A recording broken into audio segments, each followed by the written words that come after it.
Nosso boa noite para você, você que está acompanhando o nosso programa Luz e Vida de hoje. Eu quero agradecer a você que está acompanhando aí pelo nosso site e acompanhando também pelo Facebook. E você que está ligado em todo o Brasil, né, acompanhando aí pelos nossos aplicativos de celular. Nós trazemos hoje uma palavra para vocês, respondendo aí às pessoas que têm dúvidas, né? Nós recebemos aqui uma dúvida de uma pessoa perguntando sobre o templo do Espírito Santo. Se nós realmente somos o templo do Espírito Santo. Eu quero responder para você o conforme a Bíblia nos ensina. A Bíblia nos ensina o seguinte, que está lá em 1ª Carta aos Coríntios, no capítulo 3, versículo 17. Se alguém destruir o templo de Deus,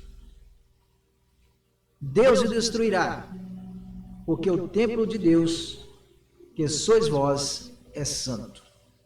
Então, uma palavra como essa já está mais que definida, já está mais que acertada. Se somos o templo do Espírito Santo, nós somos o templo de Deus, nós somos santos. E se nós destruirmos o templo de Deus, destruirmos o nosso corpo, nós estamos destruindo o templo de Deus. Em 1 Coríntios, no capítulo 6, versículo 19, está escrito que o nosso corpo é o templo do Espírito Santo. Ou não sabeis que o vosso corpo é o templo do Espírito Santo? Está lá em 1 Coríntios, no capítulo 6, versículo 19. Então vamos retificar esse versículo, que é o versículo 16, que também diz: não sabeis vós que sois o templo de Deus e que o Espírito de Deus habita em vós? Então, se o Espírito de Deus habita em nós, é porque nosso corpo é o templo do Espírito Santo. E o Espírito Santo, ele habita em nosso corpo porque nós cuidamos do nosso corpo, né? E se nosso corpo for destruído, nós destruímos o templo de Deus, o templo que é o nosso corpo. Vamos destruir de que forma? Às vezes você destrói o seu corpo sem saber que está destruindo. Você gosta de tomar cachaça, gosta de tomar cerveja, você está destruindo o seu corpo, porque o seu corpo pode adoecer e vir a morrer. Você está destruindo o seu corpo, está destruindo o templo do Espírito Santo. Se você usa droga da mesma forma, se você prostitui também da mesma forma, então, não sabeis vós que sois o templo do templo de Deus e que o Espírito de Deus habita em vós? Mas se o nosso corpo é o templo do Espírito Santo e o Espírito Santo habita em nós, como entender o texto de 1 Coríntios, no capítulo 3, versículo 17? Ambos serão destruídos? Ou um ou outro? Cada cristão, cada crente, individualmente possui o Espírito Santo. Individualmente possui o Espírito Santo. E se alguém não tem o Espírito de Cristo, esse tal não é dele. Está lá em Romanos, no capítulo 8, versículo 9. Se alguém não tem o Espírito de Deus na sua vida, então não pertence a Cristo. Mas como eu vou adquirir o Espírito Santo? No momento que você aceita Jesus como seu Salvador. No momento que você aceita Jesus como seu Salvador, você já está aceitando o Espírito Santo em sua vida. Então, a igreja como comunidade, no sentido coletivo, é também o templo, a habitação do Espírito Santo, conforme está escrito em 2ª Carta aos Coríntios, no capítulo 6, versículo 16. É exatamente esse segundo aspecto que Paulo está se referindo. Nem o membro da igreja, no sentido individual, nem o Espírito Santo seria destruído, mas o que estava instigando a inveja, a contenda, né? As dissensões na igreja de Corinto, que no texto que nós estamos apreciando, é vista como sendo o templo de Deus. A Bíblia do Estudo Almeida Corrigida ao comentar esse estudo, esse texto, diz o seguinte: analisando o capítulo 3 de Coríntios, vou fazer uma analogia aqui desse capítulo 3 de primeiras cartas aos Coríntios, vemos que a jactância filosófica, o que é isso? Jactância filosófica, vou explicar. A palavra é difícil, uma palavra esquisita, vamos dizer assim. Mas a jactância filosófica de alguns era um indício de infidelidade espiritual. Era também produzida facções e com tendência a destruir a igreja de Corinto.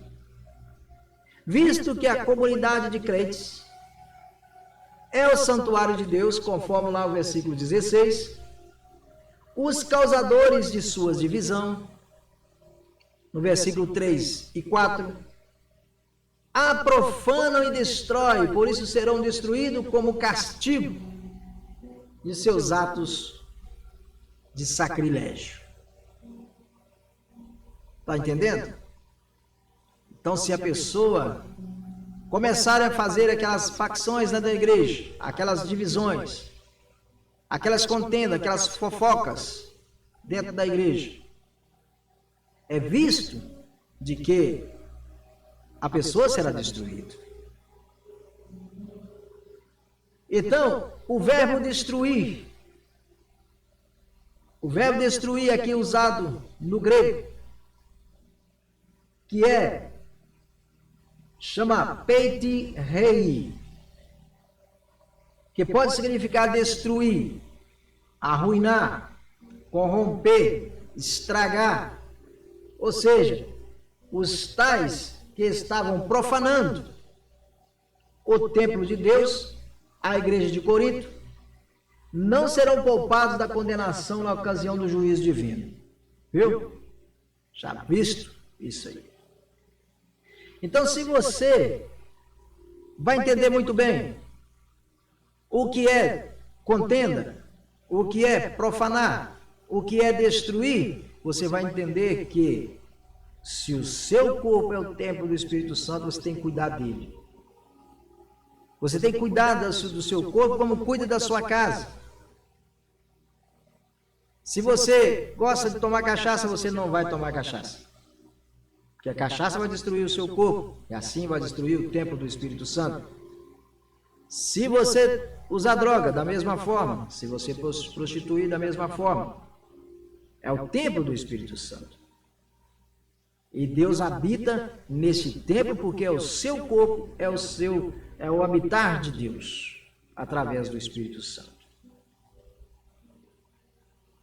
Eu quero repetir aqui, que certa vez eu fui numa igreja neopentecostal. Uma igreja onde acredita no Espírito Santo, mas não acredita em línguas estranhas e não acredita na profecia. Fui chamado para pregar nesta igreja. Conversei com o meu pastor liberou.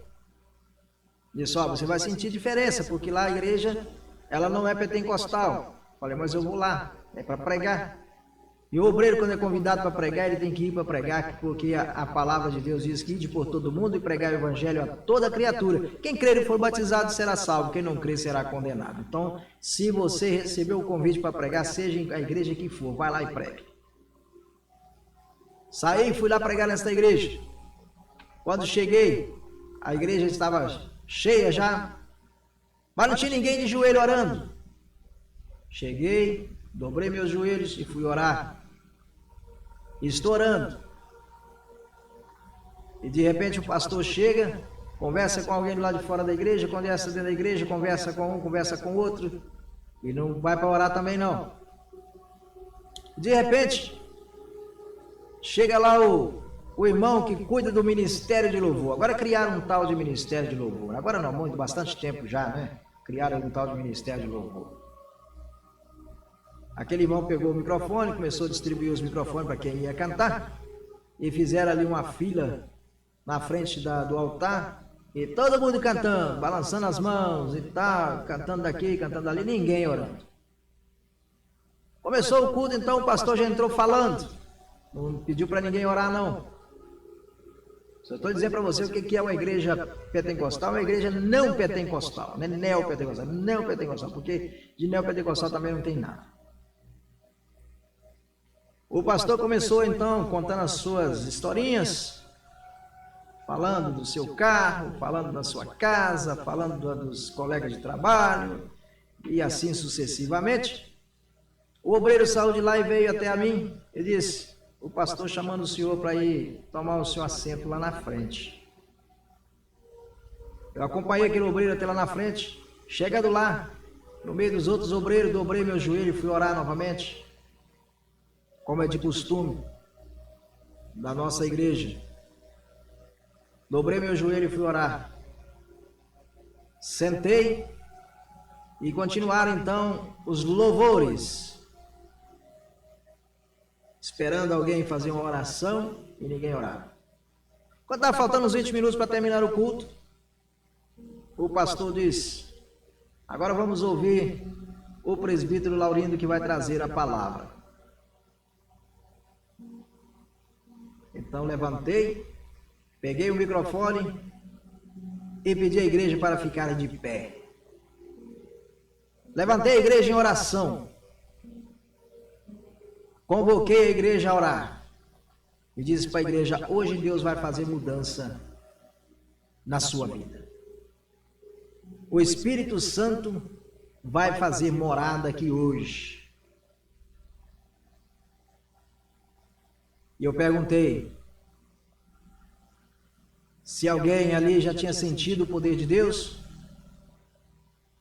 e se alguém estava liberando o seu corpo para que o Espírito Santo tomasse.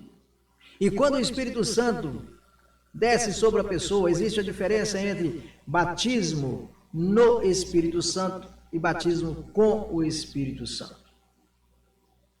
Batismo no Espírito Santo, quando você desce as águas, você faz um preparo e vai ser batizado, você desce as águas, aí você está sendo batizado no Espírito Santo. Mas quando você busca a Deus em oração, e Deus derrama poder, assim como fez lá em Atos dos Apóstolos, no capítulo 2, desce fogo sobre a sua vida, sobre o seu corpo, e você recebe então o batismo com o Espírito Santo. Aí você fala em mistérios, você fala em línguas.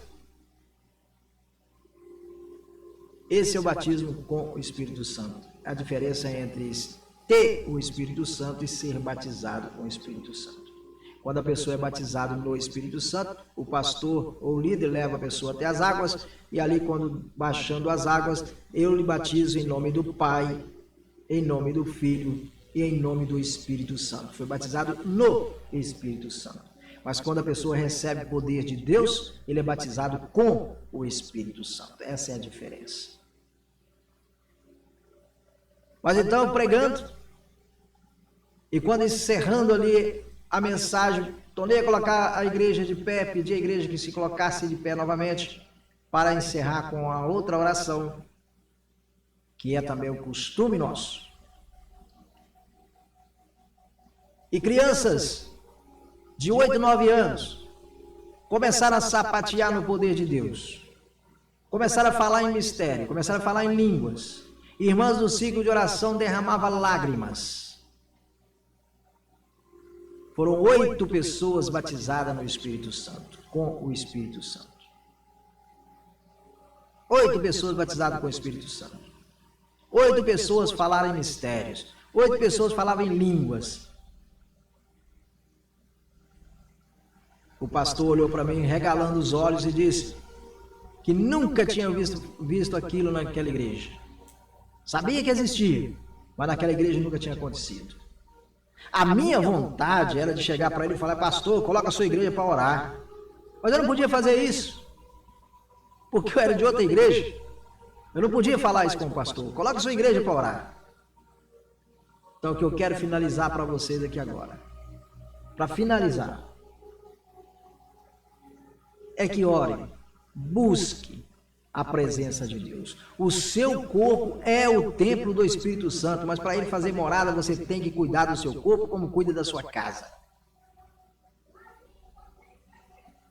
É o seu corpo. é a sua igreja que tem que buscar. Orar, jejuar e buscar o batismo com o Espírito Santo. E assim eu encerro mais esta palavra. Que Deus em Cristo vos abençoe. Segunda-feira estamos de volta com mais um programa Luz e Vida aqui no seu rádio e também pela internet. Nosso muito obrigado a vocês. Que Deus em Cristo vos abençoe.